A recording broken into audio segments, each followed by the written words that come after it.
Today's guest on the What Fuels You podcast is Erin Quick. Erin is the co-founder and CEO of PairTree, with more than 20 years of global brand marketing experience, and more importantly, as a two-time adoptive mother.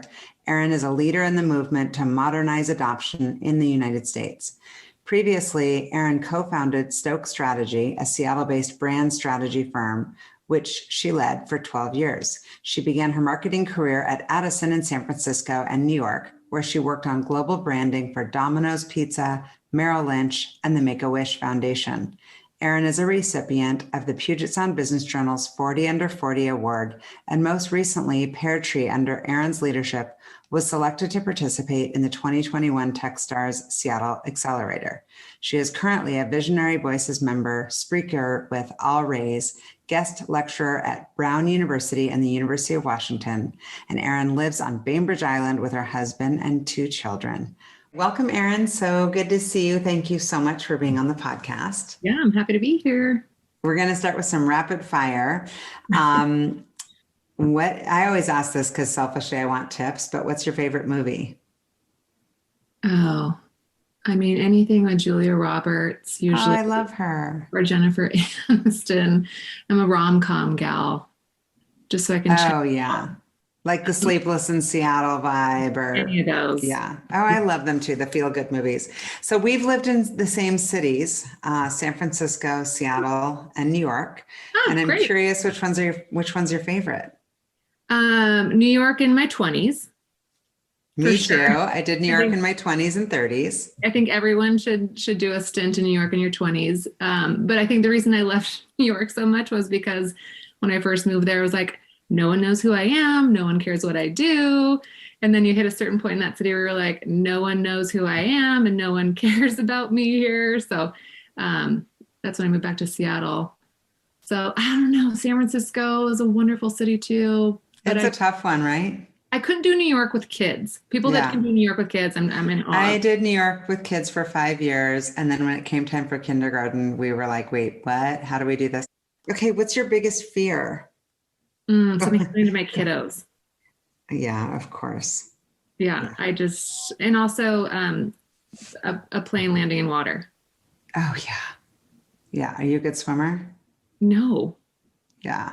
Well, that means you're probably scared to fly, which I never was. And now I'm becoming a little bit, I don't like being away from the kids on an airplane. Yeah. And now I cry when I'm flying without my kids because I'm like, what if? I get it. Okay. Are you water or mountains? Water. And who's your favorite female performer, like singer? Beyonce.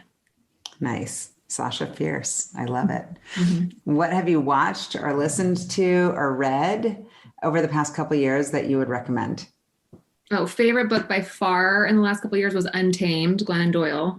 That book changed my life a little bit. Yeah. It gives you that feeling that you were talking about in New York when you first get there of like, I can be and say and do whatever I want because I'm slightly anonymous. Yeah. And just that you have like, especially women, like we have a wild inside of us that we tamper or tamp down. And it's just like, don't do it. Don't tamp it. Let your light be on and don't apologize for it. Okay. So tell me, where are you from? Tell me about your childhood a little bit. I grew up in Spokane, Washington. And what were you kind of into or passionate about when you were little? Sports. We were big time soccer players, both my sister and I. Mm-hmm. And that kind of, but everything like softball or soccer, volleyball, nice. all the sports. Sporty spice. Okay. That overlaps with me. I was an athlete too. Okay. And tell me about your parents. Are they also entrepreneurs or kind of where did you get your entrepreneurial bug? Yeah. So, I guess kind of, so my parents, both masters in public health from Berkeley. And super hippie. So in Spokane, interesting. I would think they'd be in like Eugene, Oregon. Yeah, well, they're from Southern California, and but they lived in Guatemala for a long time, and they were opening up clinics in Guatemala just to make sure plantation workers had access to basic health benefits like flu shots. In fact, my sister was born down there, and the village named her Ishmu-Kene. Oh my gosh, this is the coolest. Yeah. So Ishmu-Kene is a Mayan goddess, and she's the goddess of the earth. And so they left when my mom was 7 months pregnant with me and moved to Spokane. How did they land there of all places? My dad got it was like a health administrator job in Spokane. Yeah. Are they still doing that industry? Are they still in healthcare? No. So the reason that they ended up moving, I think they probably would have stayed in Guatemala for it. My dad was diagnosed with terminal cancer. Oh, no. Right before I was born. No. I know. Yeah, it was pretty bad. And so they moved to Spokane just, I think, to be in the States and have access to better healthcare for him. And the good news is, I mean, he was given 5 years to live and he lived 14 years.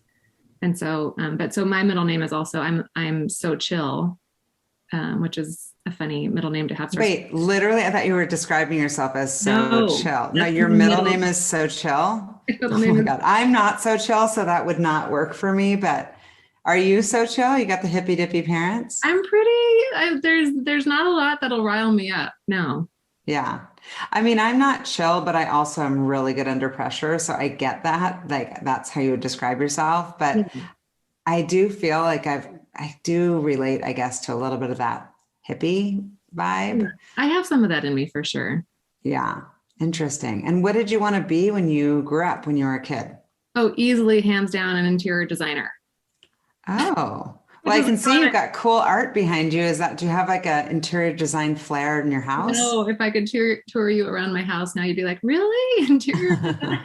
You're like, good thing you didn't pursue that. Yeah, no, I wanted to be that so badly. And then I just kind of waned when I got to college. Yeah. My daughter, my third born, put that in her 5th grade graduation. They asked everybody, she said, an interior designer in Hawaii. I'm like, sign me up.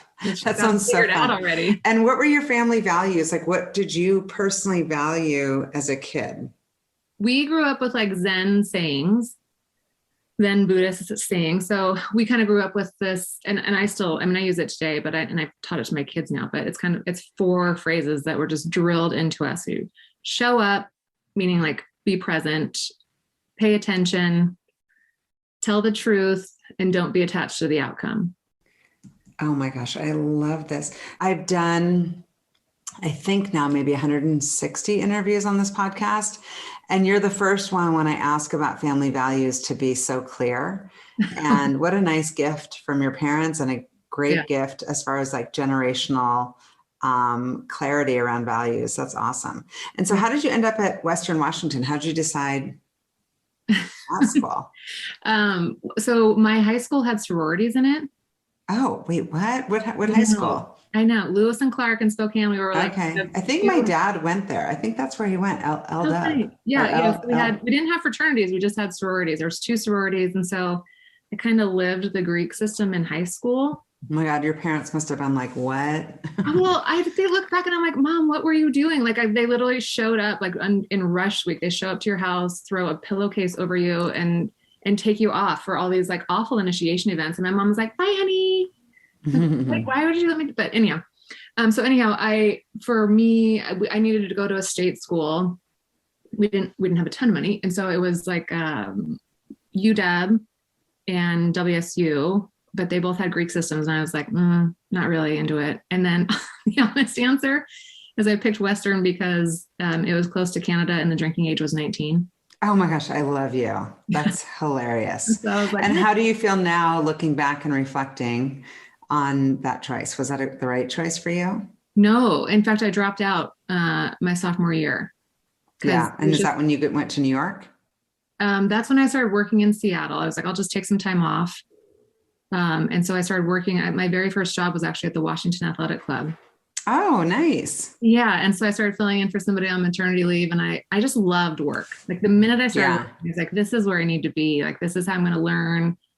I loved making money. And my oldest is a junior. He's looking at colleges, and I'm like, the pressure on these kids these days of like the importance of what decisions you make. I'm like, you're going to be just fine. It's going to be good. And he is a little bit in that mindset of like, shouldn't I just work?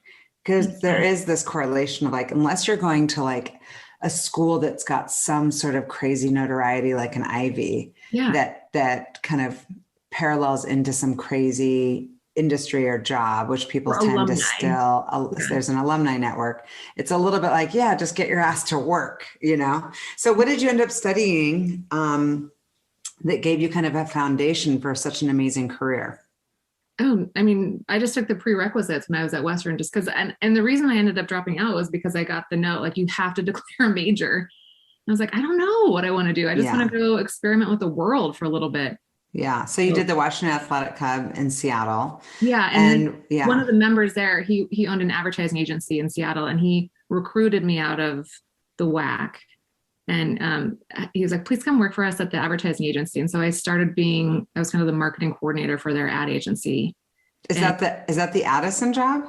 No, that was, it's not around anymore. It was Horton, Lance and Lowe, and then it evolved into HL2. Oh, okay. It was one of the big ones in Seattle for a number of years, and then it went out of business. I don't know. Yeah. And what type of role did you take there? And I guess, I mean, you ended in such a high profile branding role. Well, I was the marketing coordinator for the ad agency, and I was there for about a year. And the partner there was like, you ask too many, like, you're not superficial enough for advertising. You want to know why people are making the decisions they're making. And he's like, you need to go into brand strategy. And so he was the one that kind of started, put San Francisco in my head. Like, if you want to be in brand strategy, you have to go work for one of the big globals in San Francisco or New York. Yeah. So he kind of got into my head, and that's when I started interviewing for jobs in San Francisco, and I landed at Addison, which was the very best place for me to land. And so what was I'm always curious, like, the process of that. Are you sending your resume in cold? Are you working through networks? How did you get the job? That was cold resume. And I never paid attention to, like, what are the requirements for the job? I've never paid attention to that. Because all of them at that time too, it doesn't exist anymore, but all of them required a bachelor's in something. So I was like, meh. Yeah.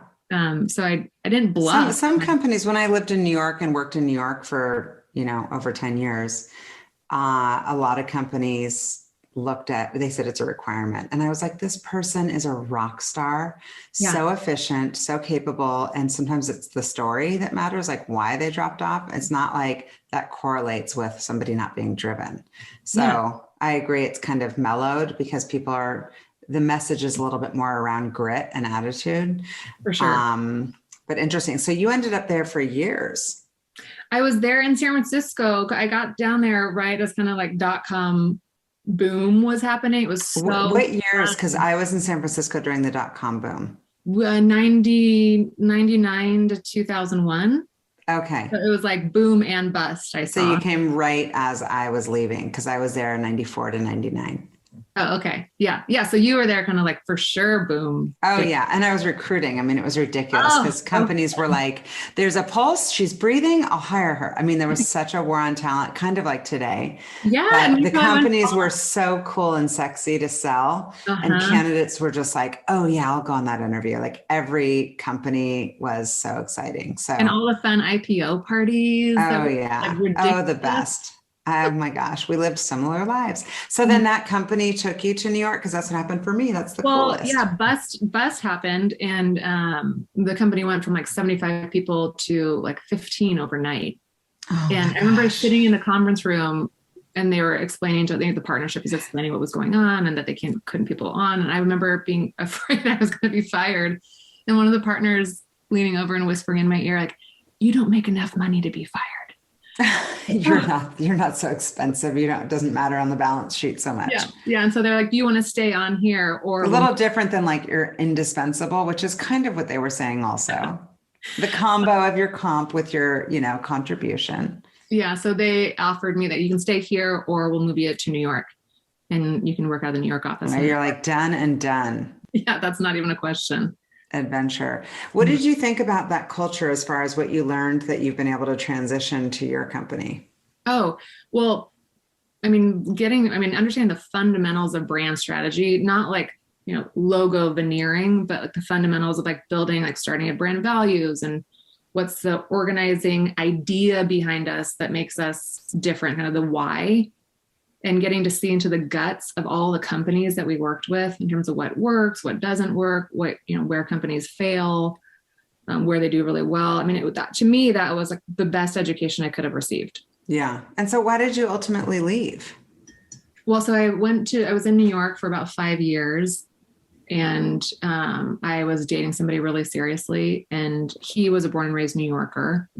And he had one of those, giant crazy jobs at JP Morgan. And he came home one day and said, we got to get out of the city.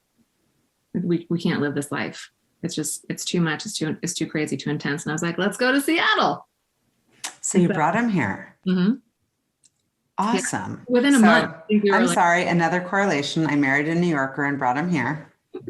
Well, I didn't marry that New Yorker. You didn't marry that. Well, I'm just saying the bringing of a human out of New York is like, that doesn't necessarily happen. My husband just got back last night and brought black and white cookies from New York and bagels.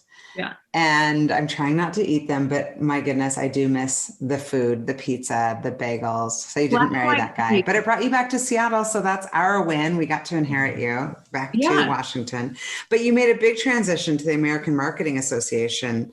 How did that work? Well, I hopped on the board of the American Marketing Association almost as like I don't even know what the marketing scene in Seattle is like. And so I want to get to know everybody. Oh, that's smart. Yeah. And it was fun. Like I got to do programming. So I got to bring in kind of baller people into the group, and that was really fun. And nobody had been doing brand strategy. Tons of advertising agencies here in town, but no one was doing like true brand strategy except for this one guy in one graphic design firm that everyone in town told me to go talk to. And who's that? His name was Dave Miller. He's still doing brand strategy in Seattle. And so he and I had the chance to work together for about a year before we decided to go start our own firm. And so in 2007, we started our own company called Stoke. That was strictly focused. I loved that in the intro, and I was reading about it. And it's like, you just became after that founder. You're like, I am now the entrepreneur. Not intentionally. I never had this, like, I will be an entrepreneur one day. It's just kind of like I can do that. We should go do that. Well, I mean, if you look at your background, it really does match your risk profile. Some people never leave. Like, I'm sure you have friends from high school who are still in Spokane, and you're like, I lived in San Francisco, probably not knowing a ton of people. Then I went to New York. Yeah. And I did the same. And I look back, I'm like, well, that was just a no-brainer. But a lot of people don't have that risk profile also to transition to being an entrepreneur. Yeah. So the risk in me, there's so few decisions in life that you can't walk back. That's how I. Yeah. Or just undo. Even that's what my message is to my son about college. I'm like, if you hate it, then you'll transfer. Like, people do that. Yes. Yeah. And so tell me about that company. That was also, that was like an MBA. So he and I grew that for 13 years together. And we started working kind of unbeknownst to us. Most of the advertising agencies in town asked us to be kind of their in-house strategy team when they were going and pitching projects. So that's how we grew. Copacino Fujikato, if you know that advertising agency in town, they housed us for the first year of our business, and then it's kind of off to the races. So yeah. So you were in a position to be creating revenue kind of early days, which helps. We never had a non-profitable month. That's amazing. So you ended up doing that for a little over 12 years from my notes. Yeah. Mm-hmm. And what was the exit there? How did you kind of move on? So I sold my share to Dave in 2019. Mm-hmm. Just because small kids, we wanted to move out to an island, and, pre-pandemic, it didn't make sense in terms of the structure that we currently had. And I wanted to focus on other things, including PairTree. PairTree was had been in my mind. Yeah. Because while I was running Stoke, I was in my mid 30s, and I was like, we'll have babies later. My mom didn't have me until she was 42. So I just kind of thought. Oh my gosh. 42. That's amazing. Tell you, just hippies. Yeah. So I delayed this idea of getting pregnant until it was just too late for us to do it naturally. My eggs got too old. Yeah. So, we tried to get pregnant for about a year and nothing worked. And then we went through the years and years and way too much money in all the IUI, IVF junk. And after my third miscarriage, I was like, well, both of us, my husband and I, were like, we can't do this anymore. This feels like we're running up against a wall, and honestly, it just felt kind of broken. Like, yeah, physically, that makes sense. And emotionally.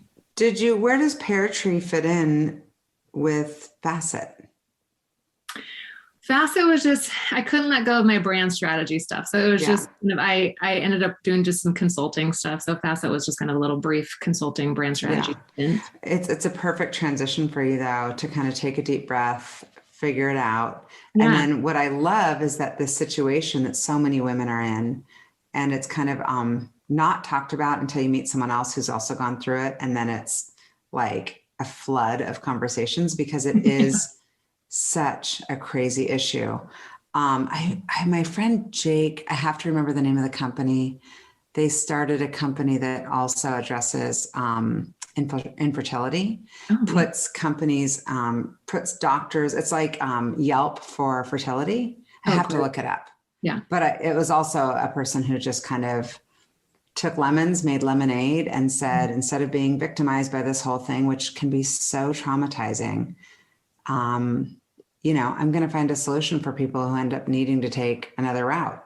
Yeah. Well, so when we finally made the jump, like, okay, IVF doesn't make more sense. And we'd always said we wanted to adopt. And so when we made that leap into the world of adoption, I was blown away. It's like taking, a step back in time in terms of the process that is. It's so antiquated. My friend went through it and was like putting together a book to kind of sell her family, and then was on the wait list, finally got a beautiful baby boy.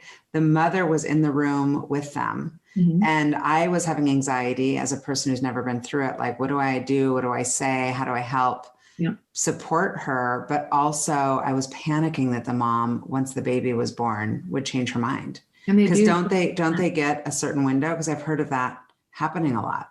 It happens 20% of the time. And they do, depending on what state you're in, they have anywhere from 24 hours to 30 days. I think my friend's was 30 days. I don't know if that's a Washington thing, but I think it was 30 days. And I felt so anxious for her. It's like, I just can't imagine that heartbreak.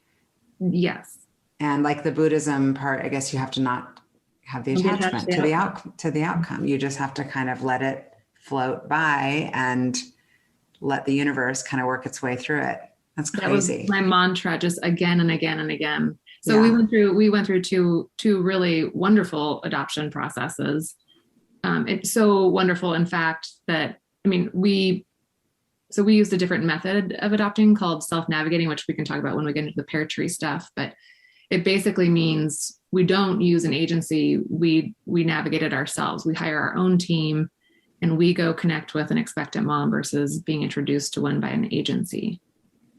Interesting. Mm-hmm. Well, we're in the PairTree zone, so you can expand on that because we have so much to talk about. I'm slightly fascinated, and I love that you're such an open book. It's I hope that lots of people listen to this podcast who need your voice. Yeah. So when we decided to make the leap and we jumped into adoption, we looked at all the options, and an adoption agency, to use them, is on average $40,000 to $60,000 to adopt an infant in the US, which is what we wanted to do. Wow. And are you on the hook in like a down payment way?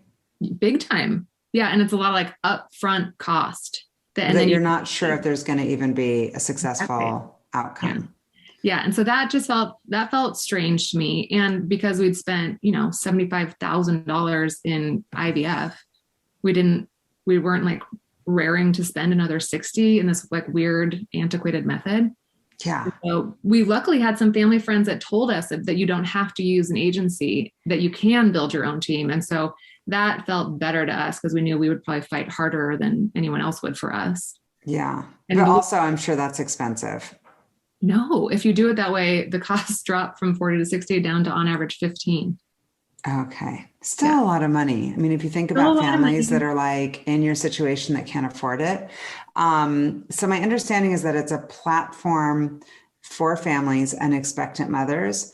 And I'm curious how exactly it works and what the business model is. Yeah. So on any adoption journey, there are 3 major milestones that, according to today's standards, we actually see 4 major milestones, but the way they work is if you're an adoptive family, the first step is you have to be approved to adopt. And that is this paperwork laden, administrative hoop filled, awful process. Mm-hmm. You have to be approved in your state. And so each state has different requirements. And then the second milestone is you have to match. So adopting family and expectant mom have to connect. and like each other and want to move forward. And then 3 is you go through a legal process. And so what we do is we just we have services. So step 1, we created the first and only online home study that maps to state requirements. So people can get approved online in a much more streamlined, much more enjoyable way via PairTree. And then matching, which is step 2, that's, if you think about online dating, it's very similar to that. So adoptive families build profiles, and then expectant moms sort through those profiles based on what's most important to them. Mm-hmm. Can it go both directions? No, only because there are so many more adopting families than there are expectant moms. And so they would be like hoarded. They would be like inundated. Yeah. Yeah. And are they anonymous until they match? They're anonymous until they reach out, and then they can just kind of unlock more information about themselves as they're feeling comfortable. And is there a prerequisite as far as what they have to disclose, or is it like dating where you can stay kind of like, hey, we're just having coffee and then lunch and then maybe a dinner and It's the latter. It's more like dating. That's so fascinating. One of the problems in adoption are people will pose as expectant moms to get time, money, or attention out of adoptive families. And so we do ask our expectant moms to go through a couple processes to verify that they are who they say they are, so that we can kind of weed out any of the bad apples. But for the most part, and then we have a messaging platform, so they message back and forth with each other until they decide, like, yes, you're for me and you're for me. And then we have a network of the very best adoption attorneys in all 50 states that we recommend them to if they're not already working with someone. That's fascinating. And do you do analysis or anything on like why expectant mothers are parting ways with their baby? And does that matter to the kind of decision to match? Yeah. So I think a lot of people think birth moms are super young or they're in high school, and they're just not. The average age is 24 to 36, and they already have 1 kid. So they know how hard it is to be a parent, and they know, so they can't, like, younger people, typically we see them like kind of romanticize parenting, like this will be great. And, anyone that's a parent knows, like, yes, there are those parts, but it's also very, very hard day to day. So most birth moms are like, they're older, they're already a mom, and they know that they don't have the resources to do it again. And for whatever reason, they don't believe in terminating, whether it's religious or just their own. So interesting. And the first part that you talked about in the 3 steps, the filling out the crazy amounts of paperwork, what kind of stuff do you have to disclose? Do you have to disclose your financial situation and your ethnicity, and like what's in that packet? Oh, it's like a super in-depth interview. So you have to disclose, your autobiographical history, kind of your family of origin, like how did you grow up? What are your connections to your extended family? And if there's 2 of you adopting, you're both doing this. You have to provide personal references, typically 3 to 5, employer references. You have to get a physical from a doctor to make sure you are healthy enough to be parenting, financial information. So tax returns, you have to be FBI background checked, go through child abuse and neglect background checks. Oh my goodness. It's pretty, and that's why a lot of people, one of the things that we saw as an opportunity in this industry as a whole was a lot of people would be like, yeah, I want to adopt. And then they look into it and they're like, whoa. This is it feels too vulnerable and too disclosing. Yeah. And so interesting. That's why we tried to make the process to be approved to adopt much more efficient and streamlined. So people aren't concentrating on all the administrative junk, and they can just concentrate on, why they want to parent. Yeah. So interesting. Mm-hmm. And so what exactly is the business model? How do you make money?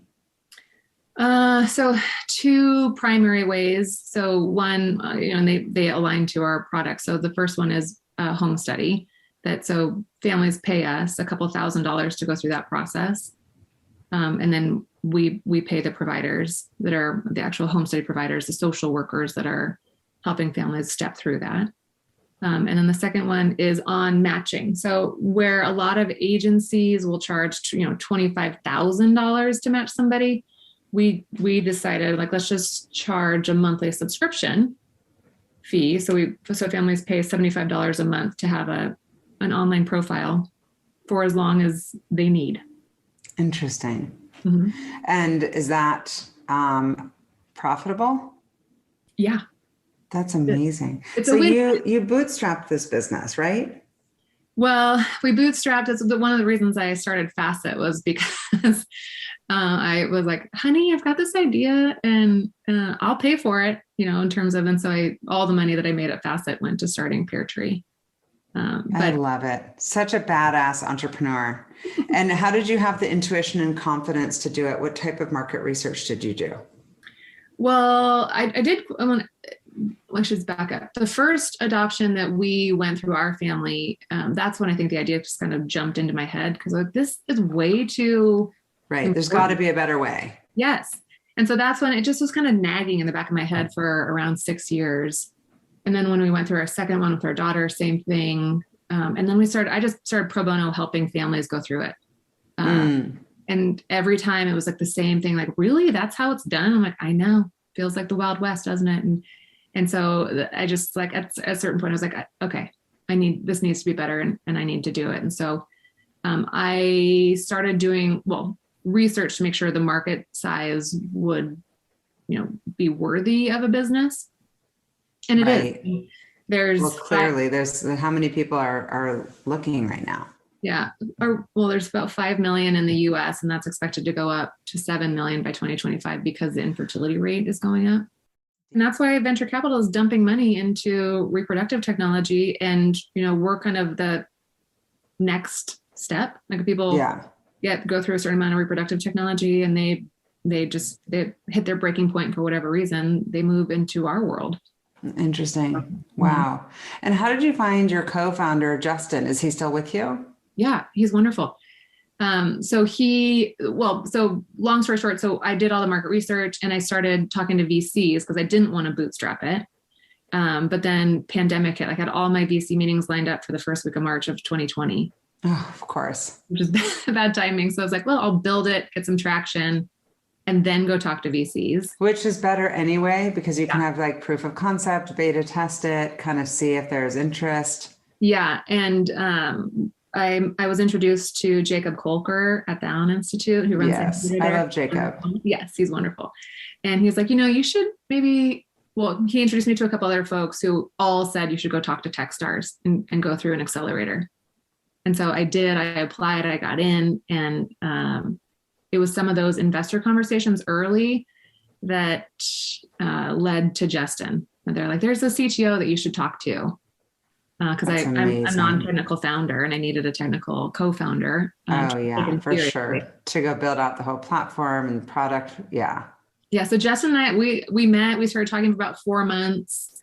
It took me a while to convince him. I think once I got into TechStars, he was like, oh, okay. There's a certain like stamp of approval for sure. Yeah, but it's like, hey, leave your, job with benefits and I can't pay you. But what if we change the world of adoption?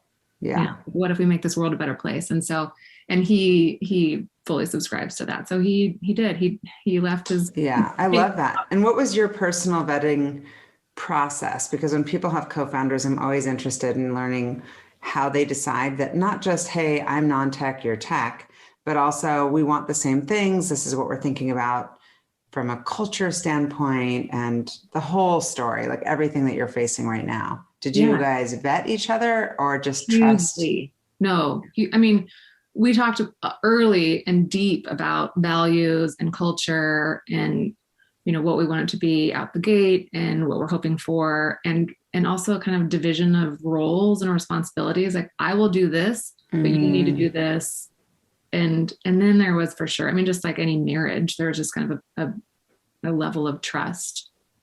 Yeah, there needs to be, because it's all like rolling the dice. And I'm not sure what the statistics are as far as, obviously marriage is like 50-50 and divorce, but like founders, I don't know, but I do hear stories because we work with so many startups of, it not working out. So that's fantastic. Yeah. I think so. Do you guys have competitors? We have competitors that touch on aspects of our business, but no one that we know about yet has been looking at adoption as comprehensively as we have. Yeah. And just being one company to help families navigate from start to, we say from start to forever. Yeah. Interesting. And so it's a subscription-based model where these families are paying 75. And what about once they match? Is there a fee on top of that? We don't. And a lot of the industry. Oh my gosh. Wow. I know, because we feel like that feels like a bounty. It's upset. And so we're like, no. Right. It's like, you can get a goat for my baby. Like it's like a trade kind of platform. Interesting. Yeah. So it's it makes it way more affordable for sure. Which your earlier point is one of the ways that we think will make it more equitable. Like, for a long time, adoption has only been an option to people with wealth. And so in bringing the fees down, it makes it available to people. Yeah. So this whole fundraising process, there's the idea that it was not going to happen successfully during COVID. And of course it did. We're feeling that as a recruiting firm. But did you do all of this over Zoom, and how much have you raised? Yeah, so we coming out of TechStars, well, we thought we were going to have a really hard time because people were going to think of us as like a nonprofit, and I was going to talk to them about my ovaries, and like, this is not going to be easy for us. Right, and you're pitching mostly to men. I mean, let's be honest. Yeah. I was like, oh man, this is going to be tough, and it could not have been more opposite. We would get on. It was the height of COVID, so everything was on Zoom. But we'd get on these Zoom calls with VCs, and, I came out the gate with a very vulnerable story. And within minutes, we've had most VCs like, oh, my wife and I are going through that right now, or my best friend is going through that. And so it was way more relatable than I thought it was going to be. So we were lucky. We raised, in under 2 months from graduating TechStars, we raised 2.25 for our pre-seed.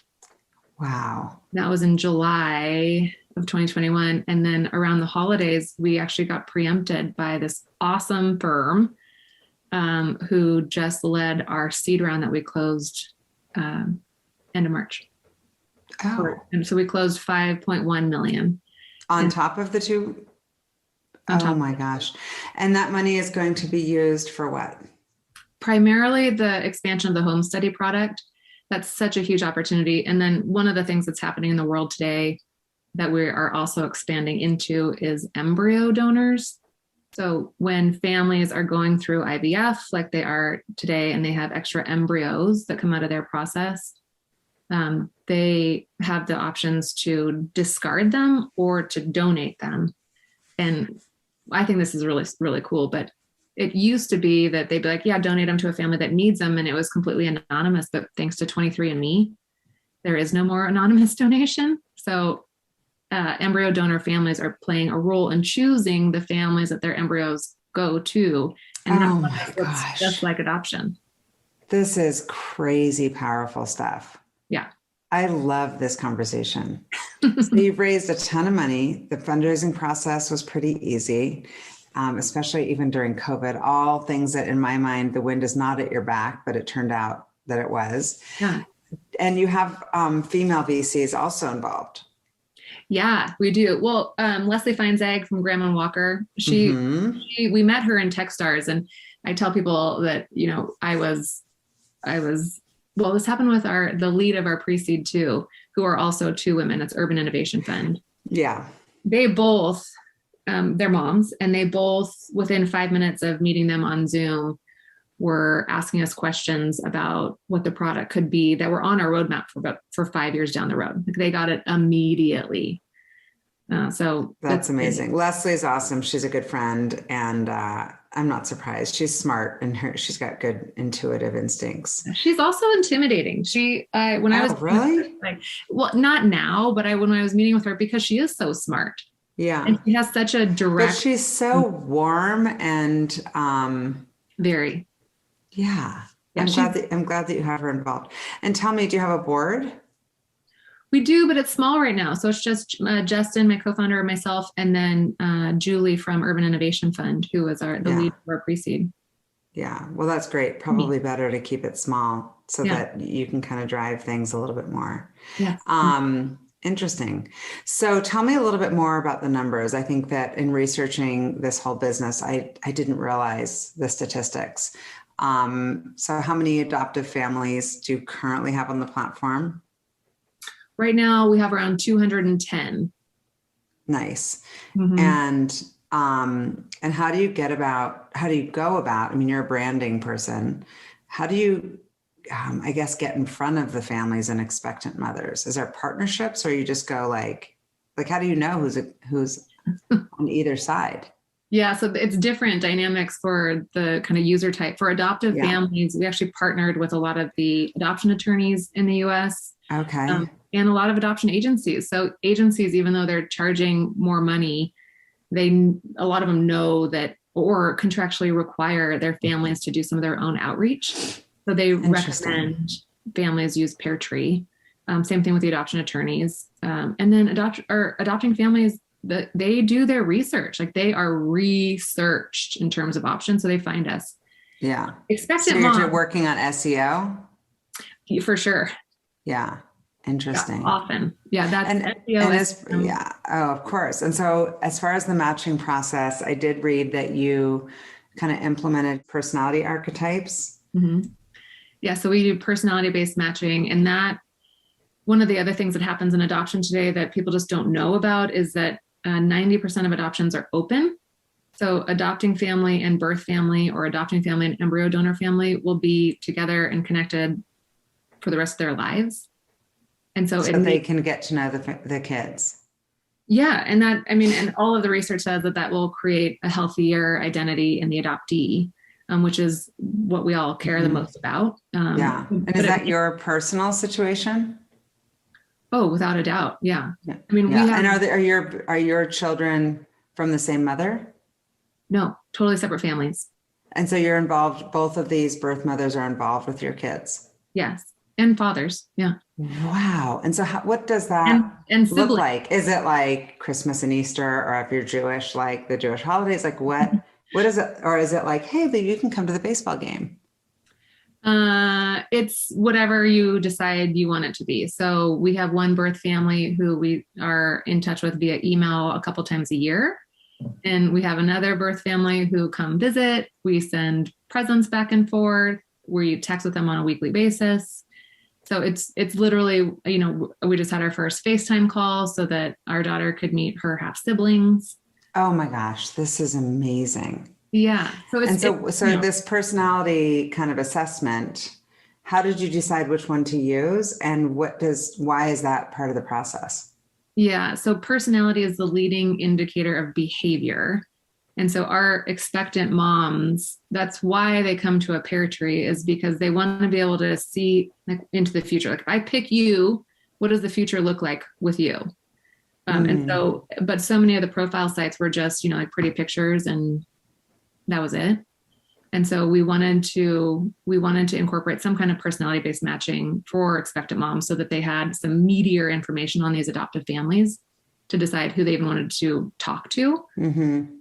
Do you have the expectant moms also do the personality assessment to see if there's correlations? They don't. We're launching the first adoption platform in a month or two, and that will be an available option for expectant moms. But a lot of times they know what they want. They knew what they wanted. They just didn't have the words. And so with Carl Jung's behavioral, none of the personality types are bad. They're just all very different. So if a expectant mom is like, I want my baby to, and this has happened, like, I've never been on a plane. I want my baby to be on a plane and travel and see the world. And you're like, oh, well, that's the explorer personality type. Here's all those families. Oh, that's amazing. Yeah. And so, how many do you know that personality assessment well enough to kind of give us a couple of different ideas around it? I'm sure you do, but yeah. Well, we're actually getting to the point where I would almost feel confident saying that, with a high level of confidence, we can predict people that are more likely to adopt based on this personality test, because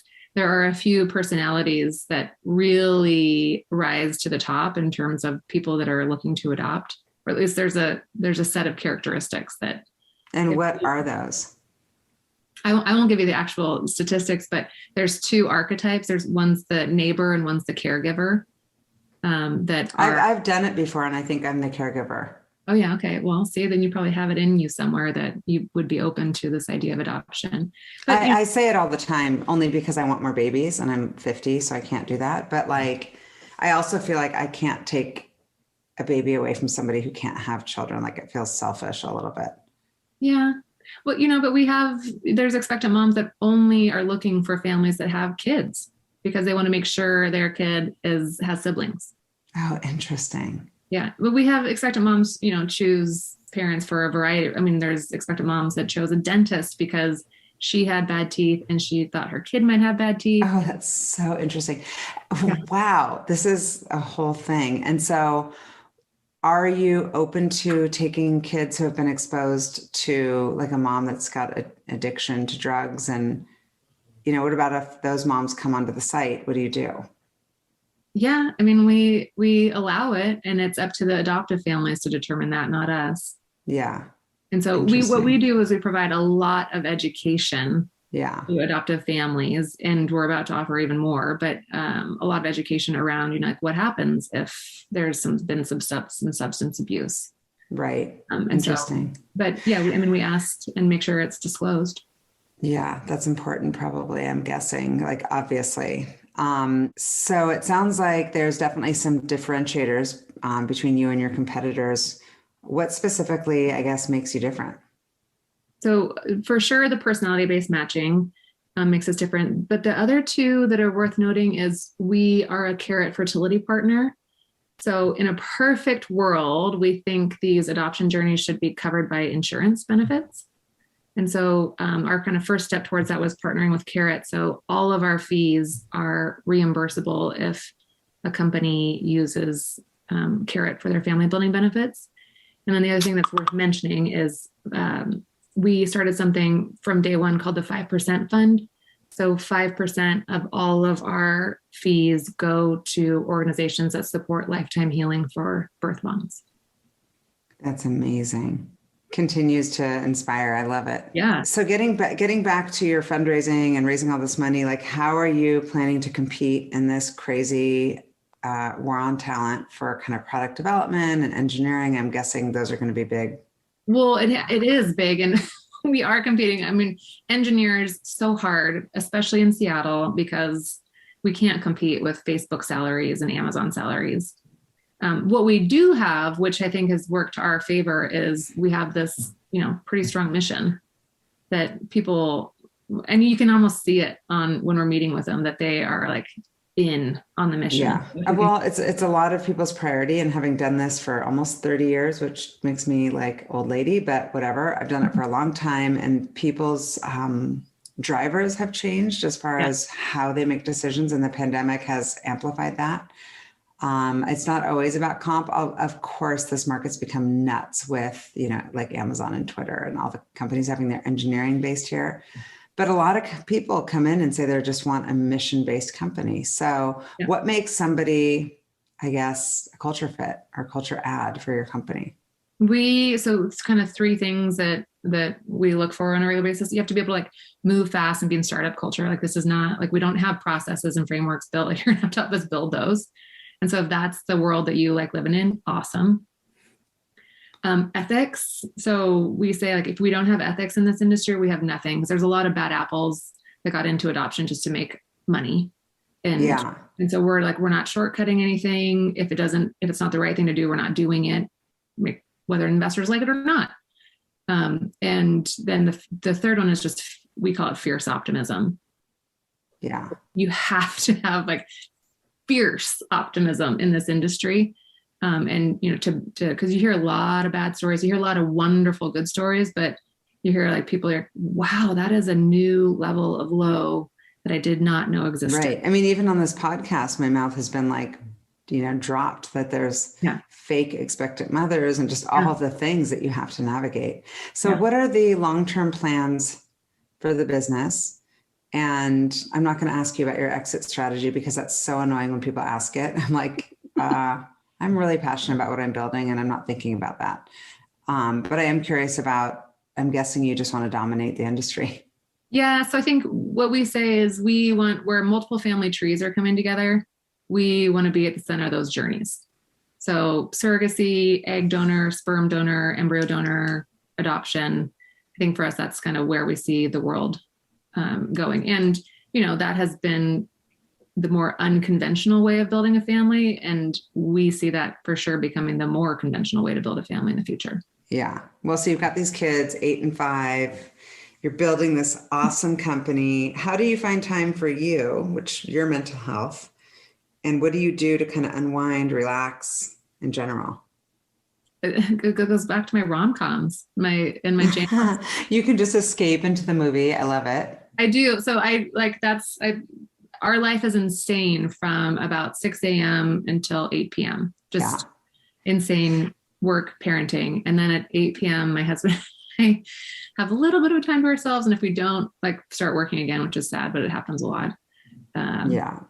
So with these kids, what's your dream weekend, or I guess even just a typical weekend? Are they also sporty spice, or what are they into? They're super sporty. My 8-year-old super sporty, and my 5-year-old is getting there, but she's just crazy creative. Yeah. And they both love music. And so for me, I love just pajamas until 11 and pancakes and not doing anything, because that is rare for us. Yeah. It's so funny. I never listen to parenting books, or I'm not one of those. I just kind of go with my gut. And recently I've been listening to a book on Audible about parenting, and they talk about just being.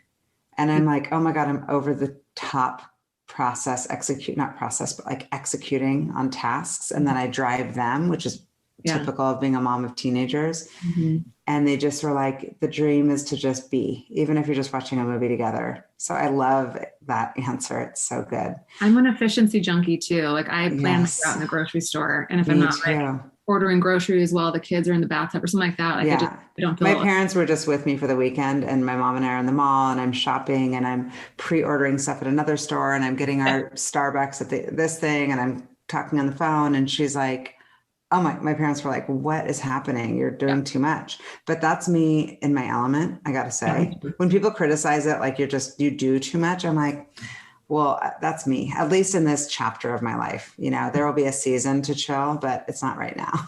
Even when I'm rom-comming, I'm still folding laundry. Of course. Of course. Or even I'm going to get on the bike while I'm rom-comming, or I'm going to. I'm cooking tomorrow's dinner now while I have my earbuds in watching Jane Austen. Yes, I love it. I find you super relatable, also inspiring. I'm curious, my ultimate question is, what fuels you? Oh, well, honestly, I'm probably one of the most grateful people you'll ever meet. And that probably stems from, feeling when you have a dad that's dying, you're grateful for every day.